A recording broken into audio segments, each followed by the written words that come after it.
네, 안녕하세요. 서울여자대학교에서 독일 문학을 가르치는 서송석입니다. 세미어시스 TV 제가 몇 년 전에 독일 바이마 고전주의 교양 개념으로 인사를 드린 적이 있었는데요. 이번에 또 기회가 생겨서, 예, 역시 독일 고전주의에 관한 말씀을 드리고자 합니다.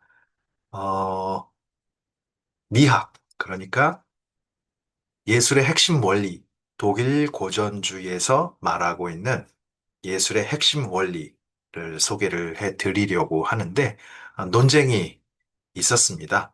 그러니까, 빈켈만이라고 하는 이 왼쪽 사진에 있는 인물입니다. 미술사학자고, 그 다음에 히어트라고 하는 오른쪽 그림이죠. 두 미술사학자 사이에 논쟁이 있었는데 결론적으로 말씀을 드리면 빈켈만이 압승합니다. 그러니까 여러분들이 독일 고전주의에 관해서 책을 펼쳐 보시면 빈켈만의 이야기를 주로 보시거나 아니면 빈켈만만 보실 수 있을 거예요. 히어트는 잘 안 보이는데 그래도 나름 의미가 있어서 여러분들에게 두 사람에게 어떤 일이 있었는지 사실 동시대 사람은 아니에요. 히르트가 어, 다음 세대 사람이기 때문에 직접 논쟁을 벌이진 않았습니다. 후세 사가들이 그렇게 이름을 붙여서 그러니까 윙켈만의 독일 고전주의 미학 이론을 히어트가 이렇게 저렇게 반대하는 그러니까 반박하는 이야기를 해보려고 합니다. 자, 그러면 라오콘 오늘 강의의 제목에 제일 앞에 붙은 라오코는 뭐냐? 네, 보시다시피 바티칸 박물관에 있는 라오콘 군상, 그러니까 세 명의 인물이 있네요. 그래서 군상이라고 표현을 하는데 이게 무슨 관계가 있느냐? 독일 고전주의 미학 또는 독일 고전주의는 뭐냐? 어떤 특성이 있느냐? 이야기를 할 때 독일 고전주의의 핵심은 고대 그리스 조형 예술을 본받는 것.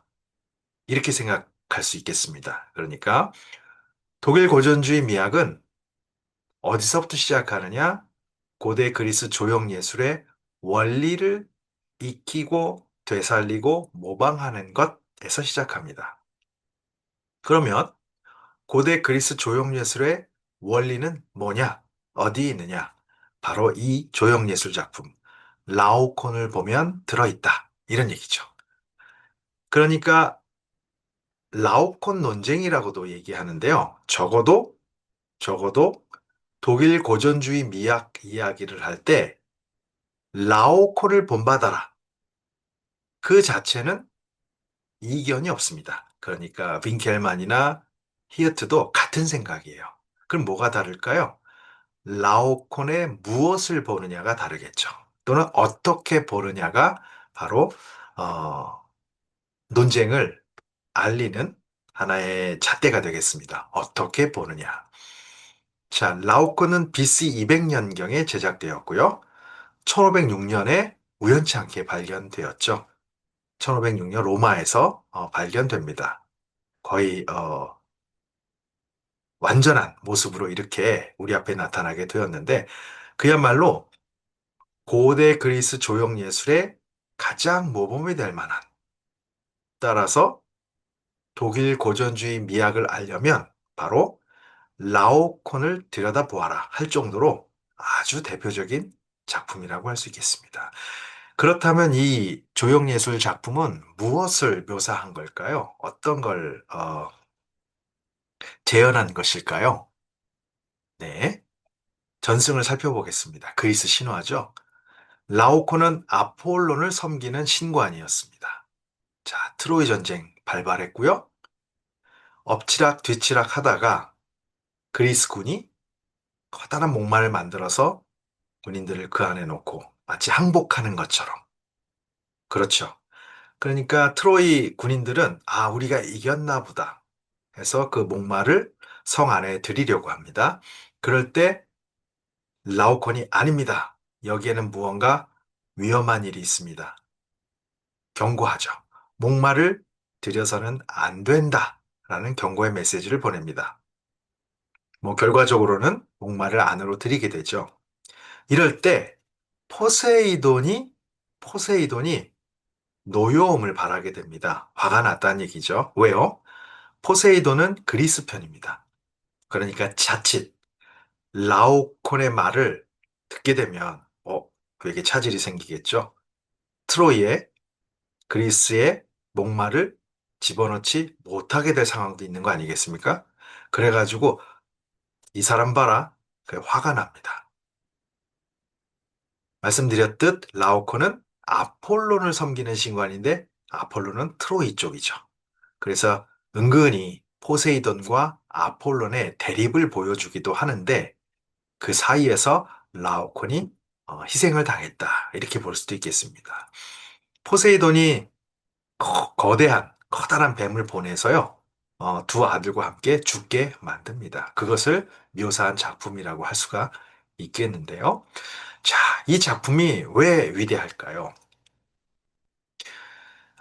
빈켈만은요, 이렇게 설명합니다. 이 작품이 위대한 이유, 위대함을 넘어서 고대 그리스 조형예술의 원리가 여기에 다 들어있다. 이렇게 말하는 이유가 뭐냐면요. 고귀한 단순과 고요한 위대라는 원리가 이 작품 속에 들어있기 때문이다. 이렇게 진단합니다.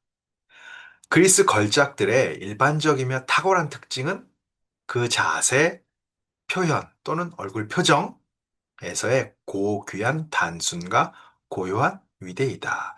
자, 이게 무슨 말일까요? 이거는 거의 수학 공식처럼, 그러니까 독일 고전주의는 땡땡땡입니다. 라고 할 때 거의 수학 공식처럼 쓰는 표현입니다. 뭡니까? 이렇게 비유를 드네요. 바다 표면이 사납게 날뛰어도 그 심해는 항상 평온한 것처럼 그리스 조상들은 여기서 조상은 이제 조형예술 작품입니다. 휘몰아치는 격정 속에서도 침착함을 잃지 않는 위대한 영혼을 나타낸다. 침착함을 잃지 않는다. 침착함을 잃을 만한 상황이죠. 왜요? 자신은 뱀에 물렸습니다. 막 이제 물린 상태예요. 독이 퍼지겠죠. 두 아들은 어떻습니까? 둘째, 막내 아들은 이미 숨이 넘어갈 것 같아요. 이제 뱀에 물렸다기보다는 뱀이 조인 것 같습니다. 그리고 장남, 큰아들은 뱀에 물리지는 않았고 또 뱀이 휘감지도 않았죠. 그러니까 살 여지는 있어요. 그러나 이 얼굴에 공포심 가득한 이 표정을 보시면 아버지가 우리 큰아들, 이제 곧 죽게 될지도 몰라. 우리 작은 아들, 이미 숨이 넘어가는구나. 그리고 나. 이렇게 육체적 고통과 심리적 고통을 두 배, 세 배로 겪고 있는 순간입니다. 그런데 어떻죠? 격정이 폭발할 그런 순간에서도 라오콘 군상은 침착함을 잃지 않았다. 그래서 위대한 영혼이 드러난다. 이게 빈켈만의 해석입니다. 이러한 영혼은 격렬한 고통 속에 있는 라오콘 군상의 얼굴에 잘 표현되어 있다. 그래서 비명이냐, 탄식이냐, 또 이런 논쟁이 있어요. 여러분들은 이 라오콘의 얼굴을 보면 비명을 지르는 것 같습니까? 아니면 그냥 참는 듯한 탄식, 한숨으로 보입니까? 빈켈만은 탄식으로 해석합니다. 비명을 지르면 비명을 지른다는 것은 격렬한 고통을 격정 속에 내맡기고 그대로 노출한다는 뜻이죠. 이거는 고귀한 단순과 고요한 위대함이 아닌 거예요. 고통을 있는 그대로 드러내면 그것은 고귀한 단순과 고요한 위대가 아닙니다. 그게 윙켈만의 진단이죠. 고통은, 물론 고통 자체는 있어요. 여기 설명하듯이 얼굴뿐만 아니라 육체 모든 근육, 힘줄에도 있다. 고통으로 움츠러든 하복부, 배 아래쪽, 보는 것만으로 고통을 느낄 수 있어요. 다시 볼까요? 예. 육체적인 고통, 독이 온몸을 지나갑니다. 서서히 퍼지기 시작하죠. 그것보다도 더 심각한 끔찍한 고통은 두 아들이 죽거나 죽음에 임박해 있거나 고통스럽겠죠? 자, 고통이 있어요. 그런데 얼굴이나 전체 자세에서는 고통에 찬 격정이 전혀 드러나 있지 않다. 이게 빈켈만의 진단입니다. 이렇게 있는 고통을 그대로 드러내는 것은 좋은 예술 작품이 아니고 어떻게 해야 된다? 고귀한 단순과 고유한 위대로, 고귀한 단순과 고유한 위대로 재현해야 된다. 이게 도대체 무슨 말일까요? 빈켈만이 말하는 고대 그리스 조형 예술의 근본 원리를 압축해서 표현하면 고귀한 단순과 고유한 위대인데, 고귀하다는 것은 귀족이 떠오르고 우아하다, 품이 있다 이런 거죠. 자세라든가 표정이라든가 움직임이라든가. 단순하다는 것은 순수함을 뜻합니다. 정서나 정신에 있어서, 또는 도덕적으로 맑은, 그냥 있는 그대로. 자, 이 단순함이 고귀함을 만나면 어떻게 됩니까? 도덕적으로 맑은 상태, 순수한 상태가 강화된다는 것이죠. 고양된 단순함. 그러니까 시너지가 있는 겁니다. 우아함은 도덕을 만나서 더 우아스럽게, 우아하게, 더 품이 있게 되는 것이고요. 내면에서 우러나오는 최상의 것들을 담고 있습니다.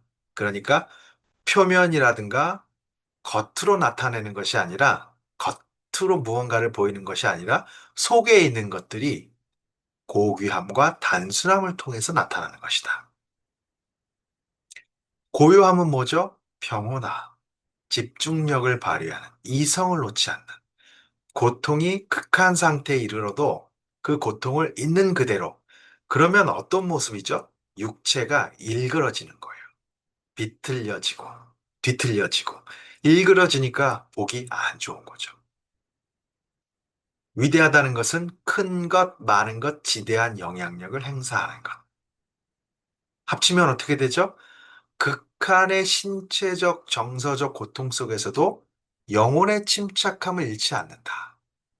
자, 이게 말이 쉽지, 이게 어떻게 됩니까? 그러니까 이성, 영혼이 고통을 이겨내야 된다는 거죠. 제어할 수 있어야 되겠죠. 삶과 죽음의 경계에 있음을 인지하지만 존엄을 잃지 않는 거죠.